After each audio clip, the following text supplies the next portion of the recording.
선지자와 왕 제12장 이스라엘에서 호렙까지.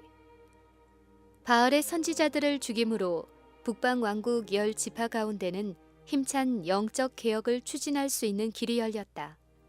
엘리야는 백성들 앞에 그들의 배도를 보여주고 그들로 마음을 겸손히 하여 여호와께 돌아오도록 호소하였다.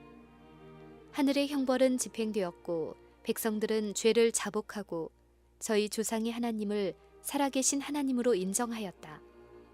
그리하여 이제 하늘의 저주는 물러가고 현세의 생활의 축복이 다시 임하려 하였고 땅은 비로 다시 신선하게 되려고 하였다. 엘리야는 아합에게 올라가서 먹고 마시소서, 큰 비의 소리가 있나이다고 말하였다. 그 후에 선지자는 기도하기 위하여 산 위로 올라갔다. 엘리야가 그처럼 확신을 가지고 비를 맞을 준비를 하도록 아합에게 명한 것은 소나기가 내리려는 어떤 외적인 증거가 있었던 까닭이 아니었다. 선지자는 하늘의 구름도 보지 못하였고 우레소리도 듣지 못하였다. 엘리야는 단순히 자신의 굳은 신앙에 따라 주의 성령께서 그를 감동시켜 말하게 하신 것을 말했을 뿐이었다.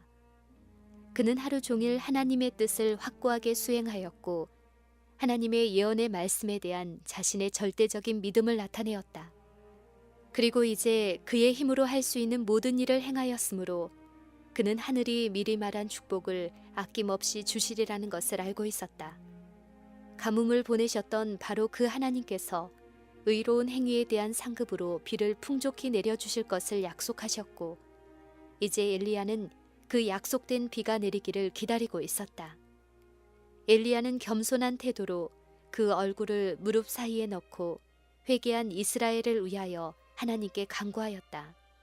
엘리야는 거듭거듭 지중해가 내려다 보이는 곳으로 종을 보내어 하나님께서 그의 기도를 들으셨다는 눈에 보이는 증거가 있는지 알아보도록 하였다. 그럴 때마다 종은 돌아와 아무것도 없나이다고 말하였다. 선지자는 조급해하지도 아니하고 믿음을 잃지도 아니하였다. 오히려 더 열렬히 탄원하기를 계속하였다. 종은 6번이나 구리처럼 굳은 하늘에서 비올 징조가 없다는 말을 가지고 돌아왔다. 불효불굴의 엘리야는 한 번 더 그를 보내었으며 이번에는 종이 돌아와 바다에서 사람의 손만한 작은 구름이 일어나나이다 라고 말하였다. 이것으로 넉넉하였다. 엘리야는 하늘에 흑암이 모여들기까지 기다리지 않았다. 그는 믿음으로 그 작은 구름에서 많은 비를 볼 수 있었고 그의 믿음과 일치한 행동으로 급히 종을 아합에게 보내어 비에 막히지 아니하도록 마차를 갖추고 내려가소서라는 기별을 전하였다.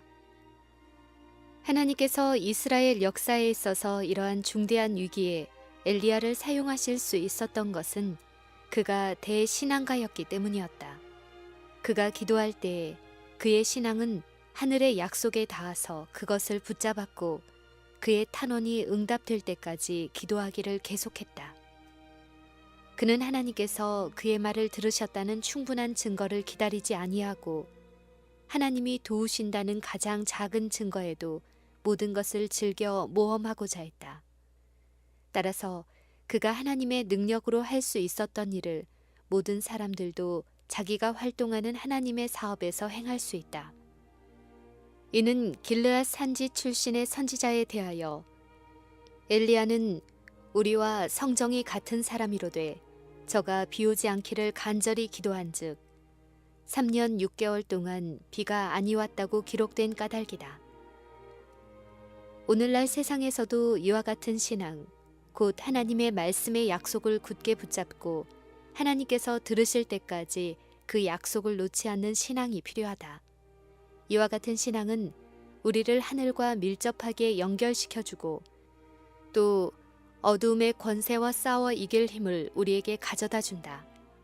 하나님의 자녀들은 믿음으로 나라들을 이기기도 하며 의를 행하기도 하며 약속을 받기도 하며 사자들의 입을 막기도 하며 불의 세력을 멸하기도 하며 칼날을 피하기도 하며 연약한 가운데서 강하게 되기도 하며 전쟁에 용맹되어 이방 사람들의 진을 물리치기도 하였다.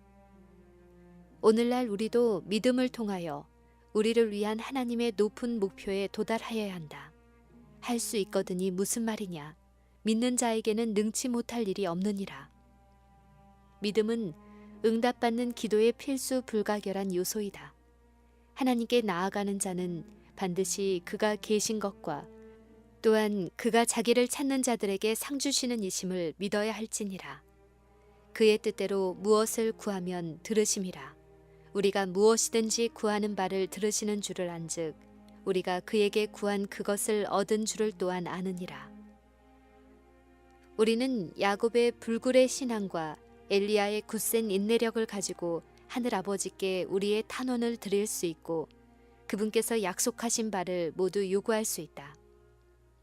하나님께서는 당신의 보좌의 명예를 걸고 당신의 말씀을 성취하신다. 아합이 내려가려고 준비할 때 갈멜산 주위에는 어둠이 깔리기 시작하였다. 조금 후에 구름과 바람이 일어나서 하늘이 캄캄하여지며 큰 비가 내리는지라. 아합이 마차를 타고 이스라엘로 갔다. 아합이 어두움과 눈을 뜰 수 없는 빗속을 뚫고 왕성을 향해 갈 때에 앞을 볼 수 없었다. 하나님의 선지자로서 그날 그 신하들 앞에서 아합으로 창피를 당하게 하고 그의 우상의 사제들을 죽인 엘리야는 여전히 아합을 이스라엘의 왕으로 인정하였다. 이제 그를 존경하는 행위로서 하나님의 능력을 힘입어 왕의 마차 앞을 달려서 왕을 성문으로 인도하였다. 악한 왕에게 보여준 하나님의 사자의 친절한 행위는 하나님의 종이라고 주장하면서도 자신을 존중히 여기고 높이는 모든 사람들에게 교훈이 된다. 저들에게 천하게 보이는 의무를 수행하기에는 자기의 신분이 너무나 높다고 느끼는 사람들이 있다. 그들은 저희가 종의 일을 하고 있음이 알려질까봐 두려워서 필요되는 봉사까지도 수행하기를 주저한다. 이런 사람들은 엘리야의 모본에서 많은 것을 배워야 한다. 그의 말을 따라 3년 동안 하늘의 보화가 땅에서 거친 바 되었고 갈멜산에서 그가 드린 기도의 응답으로 하늘에서 불이 내려와 재물을 사르렀다. 이로 인해 하나님께로부터 특별한 영광을 받았다. 그의 손으로 우상 숭배자들의 선지자들을 죽임으로 하나님의 형벌을 집행하였고 비에 대한 그의 탄원도 응답을 받았다. 그러나 엘리야는 하나님께서 그의 공적 봉사를 영예롭게 하시고 기뻐하심으로 놀라운 승리를 거둔 후에도 자원하여 신하의 봉사를 수행하였다. 엘리야와 아합은 이스라엘 성문 곁에서 작별하였다. 성 밖에 머무르기를 택한 선지자는 외투를 입고 맨 땅에 드러누워 잤다.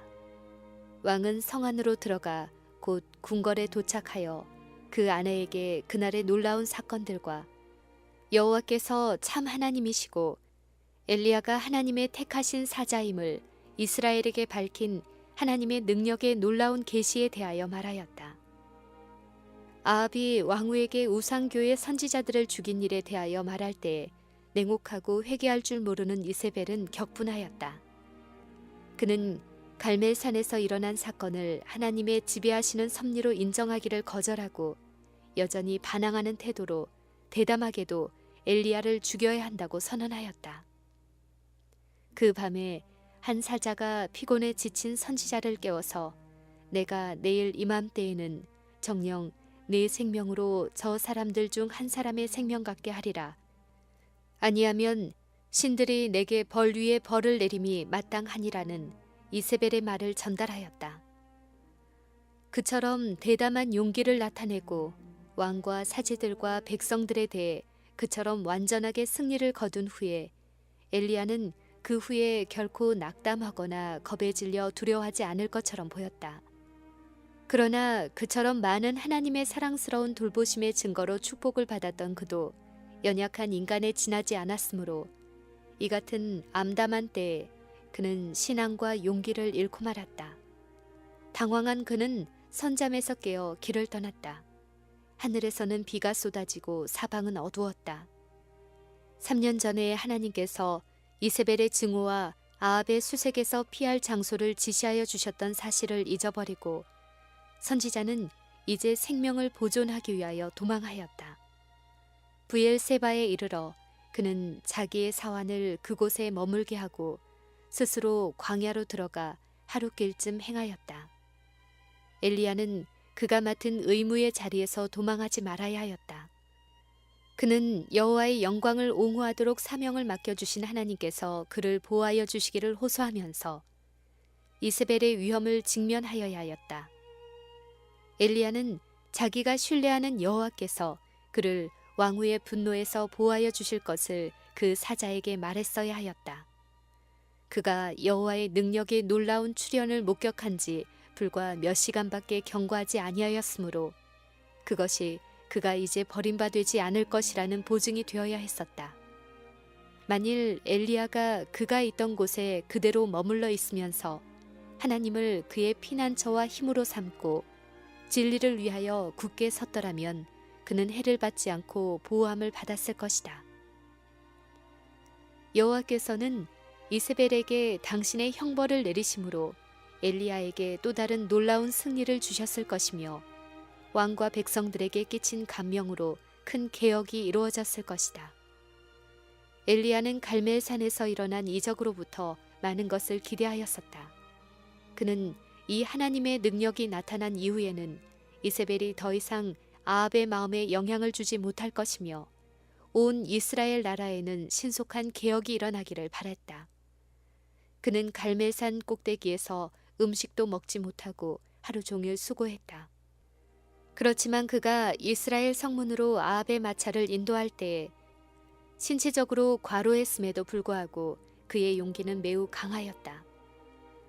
그러나 높은 신앙과 영광스러운 성공에 흔히 뒤따라오는 그런 반작용이 엘리야에게 몰려들고 있었다.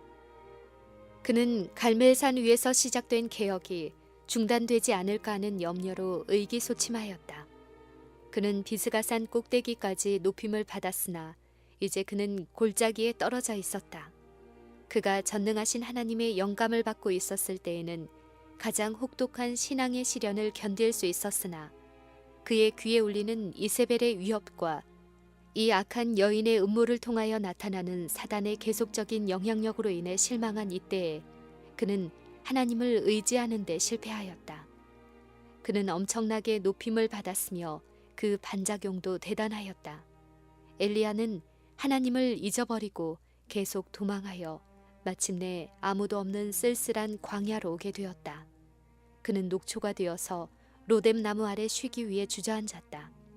그리고는 죽기를 간구하였다. 엘리야는 여호와여 넉넉하오니 지금 내 생명을 취하옵소서. 나는 내 열조보다 낫지 못하니이다 라고 하였다.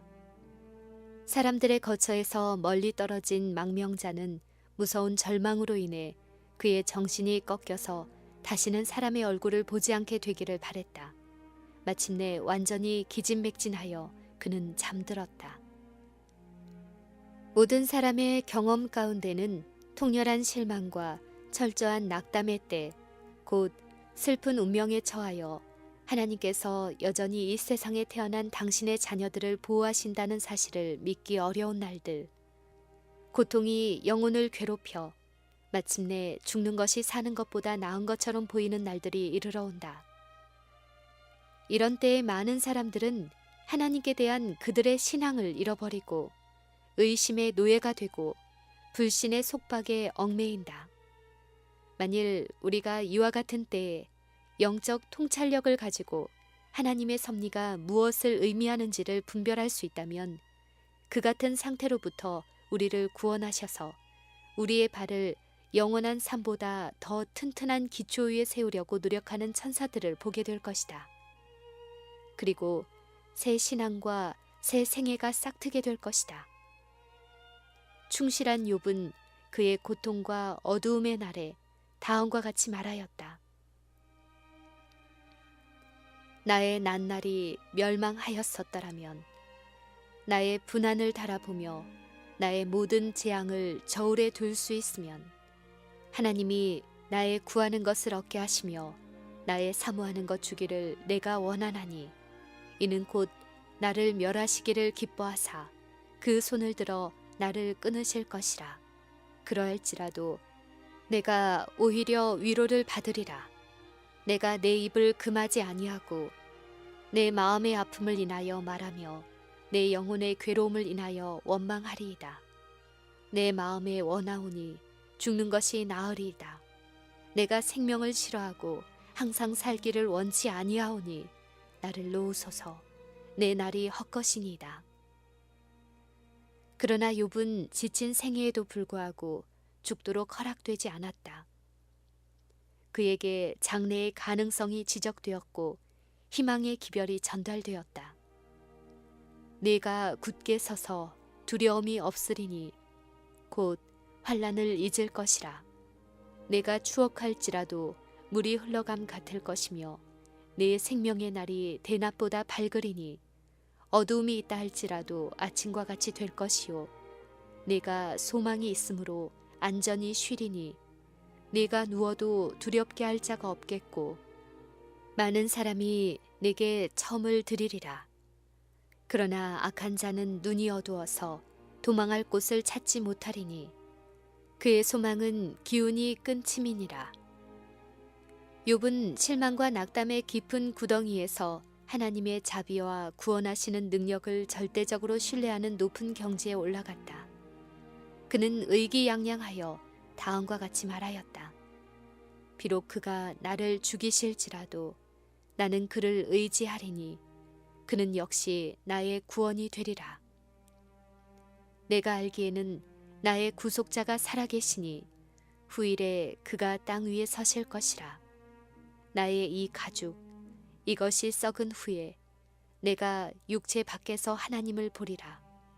내가 친히 그를 보리니 내 눈으로 그를 보기를 외인처럼 하지 않을 것이라. 여호와께서 폭풍 가운데서 욥에게 말씀하시고 당신의 종에게 당신의 능력을 나타내셨다. 욥이 그의 창조주를 언뜻 보았을 때 자신을 미워하고 먼지와 재 가운데서 회개하였다. 그 후에 여호와께서는 그를 크게 축복하실 수 있었고 그의 만년을 그의 생애의 최고의 해들이 되게 하실 수 있으셨다. 희망과 용기는 하나님의 사업을 이루는데 필수 불가결한 요소이다. 이것들은 믿음의 열매이다. 낙담은 죄요, 옳지 않은 행위이다.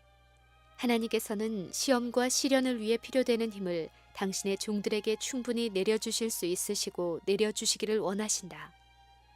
당신의 사업에 대한 원수들의 계획이 잘 놓여지고 굳게 세워진 것처럼 보일지 모르나 하나님께서는 그중 가장 강한 것이라도 뒤집어 엎으실 수 있으시다.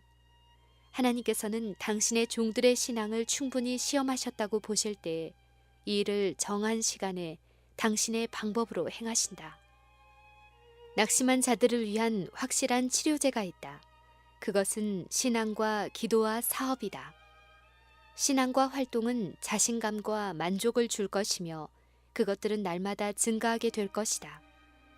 그대는 불안한 예감이나 심한 절망적인 감정에 빠지고 싶은 시험을 당해본 일이 있는가? 가장 암담한 날, 형세가 가장 험악한 것처럼 보일 때에도 무서워하지 말고 하나님을 믿으라. 하나님께서는 그대의 필요를 아신다. 그분은 전능하신 분이시다. 그분의 무한하신 사랑과 동정심은 결코 지치지 아니한다. 하나님께서 당신의 약속을 성취하는 데 실패하지는 않을까 하고 염려하지 말라. 하나님은 영원한 진리이시다. 하나님께서는 당신의 충실한 종들에게 그들의 필요를 채울 정도의 능력을 내려주실 것이다. 사도 바울은 내게 이르시기를 내 은혜가 내게 족하도다. 이는 내 능력이 약한 데서 온전하여짐이라.